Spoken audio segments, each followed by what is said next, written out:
Space battles return to World of Warships, and PUBG Corp settles with Netease over copycat lawsuit. All that and more, I'm Ethos, and this is Free to Play Weekly. First off in the news this week, it's nearly time for us to head back into space in World of Spaceships, Warships, as the Outer Space April Fool's mode returns this week. On April the 1st, update 0.8.2 will let us enterprising captains of the Space Warships intergalactic games, which consists of 4 different modes: Space Assault, Rings of Saturn, Binary Star, and Torpedo Beat. This update also includes a full line of Royal Navy aircraft carriers, which were introduced in part in February's update. The UI for characters has also been tweaked, along with the UI for the port and service records. To learn more about this update, you can check out the test server notes on the World of Warships site. This past week, Bandai Namco released a trailer for its upcoming Xbox One MMORPG Bless Unleashed, offering players a look into the game's world and mechanics. This trailer covers some of the game's lore, combat styles, progression, boss, and dungeons. At least it does look as much as any other trailer can in 3.5 minutes. It highlights the 5 different classes and the game's combo systems, as well as how the game is optimized for Xbox One. It also features field bosses, Blessed Unlimited's open world encounter system, and the game's dungeons. You can check out the entirety of this trailer on Bless Online's YouTube channel, and if you were at PAX East this past weekend, you could have stopped by their booth and tried the demo for free, and including getting some cool swag. Torchlight Frontiers is getting its own version of the seasonal or battle pass reward system in its next alpha update. The new system, called the contract system, allows players to play as normal while picking up specific daily or weekly quests in exchange for special rewards. The system is completely optional, so you can skip over it if you want, but don't think you have to skip it because it costs money, as there are free and paid versions. The good news is those who elect to just do the free version is that gear will only be available through free track quests. It will consist of daily and weekly challenges and boss killing activities. Alpha testers who complete contracts will be able to keep the rewards they earn as they roll into the live version of the game. And since the devs want to test out the entire thing, the paid track will be available for free during this entire time.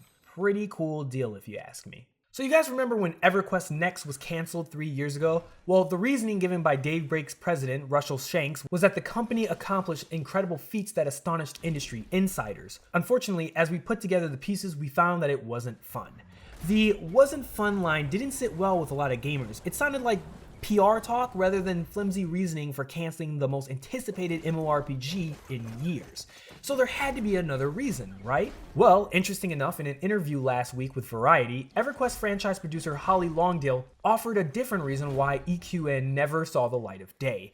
Basically, its makers just weren't skilled enough to deliver on their grand promises.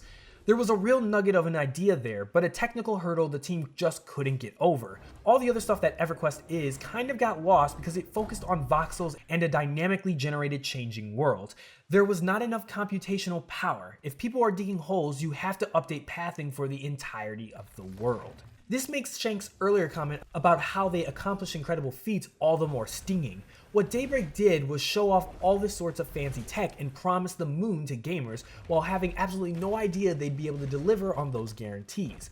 In other words, all they accomplished was hype and a few limited tech demos. That and Landmark. As I said, when the cancellation was announced, it was probably best that EQN remained perfect in everyone's mind and never saw the light of day because it never would have lived up to the sky-high expectations it had. It appears this would have been the case, as it would have been likely either to be riddled with bugs during a years-on early access period or launched with a mere smattering of its promised features.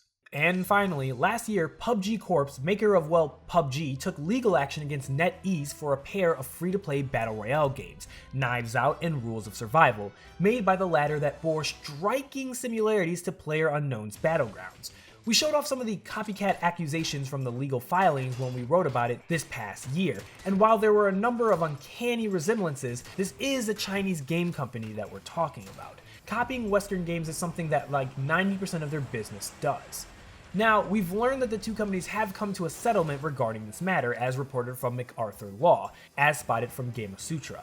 It is noted that Netease made 21 updates to Knives Out, including 9 after litigation was brought, to patch out some of the supposed similarities between the two games.